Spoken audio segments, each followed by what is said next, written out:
let's duplicate this block, but be careful, we need to duplicate the div where the block is defined, not the section that is inside this div.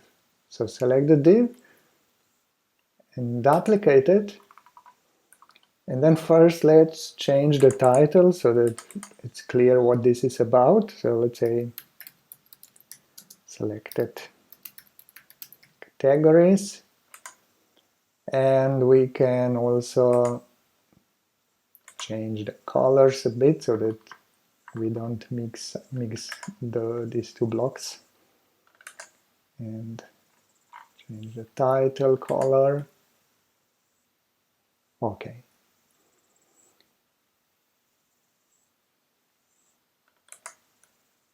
Maybe it's too dark. The background. No, let's go with dark, it's okay. So block, we need to change the block action, so we say shop categories select. Select. You can see that I did a dry run before, so this information is already in. The shop categories action, we don't want subcategories, we want list categories. And here, this parameter, if we hard code values, it takes both IDs and slugs. But if we are using block attributes or some kind of dynamic PHP functions, then at the moment only slugs are supported. And here we are using block list attribute.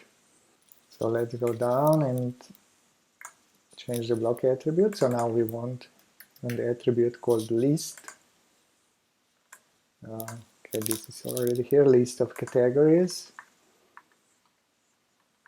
Default value and help, that's right.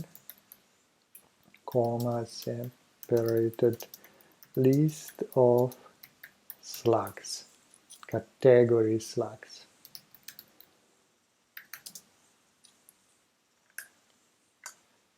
Okay, so let's export and go to our page builder.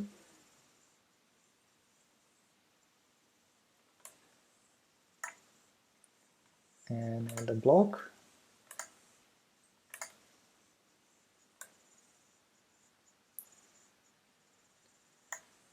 Shop category select. And now nothing is selected, so let's try maybe caps. Okay, here they are, comma belts, comma hoodies, and in this way we can control what categories are shown. We don't have any fancy controls to pick categories like we had up there for products. We have this nice control, so at the moment we don't have that for categories. If you need it, we might add it in the future, just let us know.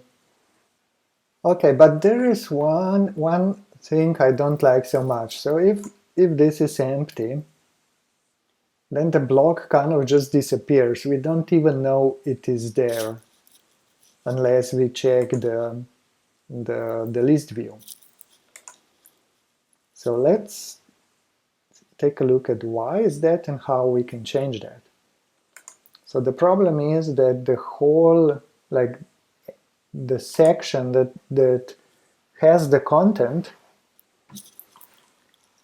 is displayed only if there are actually categories available.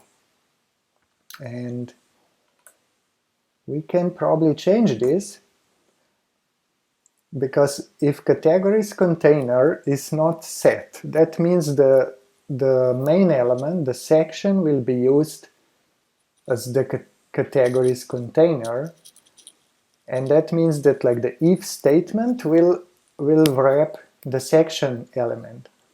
But if we say, okay, categories container is repeated category is probably this one, that's like a row, I guess. Or it's a container again. So categories container, then, and if we check the PHP code, we can see that section is displayed like regardless of whether we return any terms or not. And then the row that contains the display of categories is wrapped by the if statement. So that's what we want. And if I export now, go back, I just write something, category that doesn't exist, then I still see the block. And I prefer this because then we actually know that the block is present on the page, and if it's empty, then it must be the reason is that we entered like invalid categories that don't exist, or something is wrong. And we would not want to have empty block on the page if we have no categories to display. So if we don't want this, we can simply remove the block. And otherwise, we can enter correct information and display our selected categories. And let's make the same change for the other block, for shop categories. So update. And the solution is exactly the same. So we select the container, and then the section with show categories, and then we select the container. So here we get the explanation. Choose the element that contains the categories. This element will only be displayed if any categories are found. And if this is not set, then the main element that has this action will not be displayed. So let's select.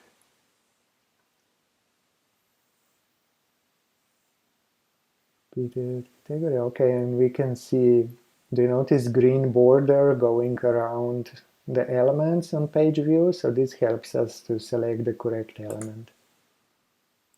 So this is our container. Let's save it. And let's try if we have like an existent parent category. Then again, we get block, it's empty, and we know that something is wrong. And if we don't have anything to show, then we can simply remove this block. Okay, update, and let's admire our front page.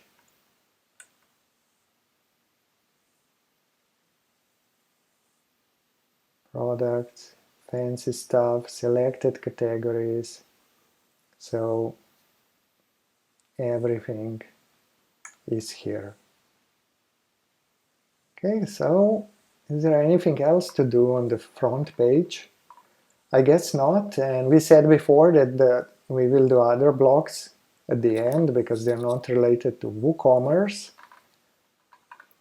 So we are done with the front page, and in the next couple of videos we can take care of the shop elements that are displayed on the master page. And that means that they are like therefore inherited by all child templates and displayed everywhere.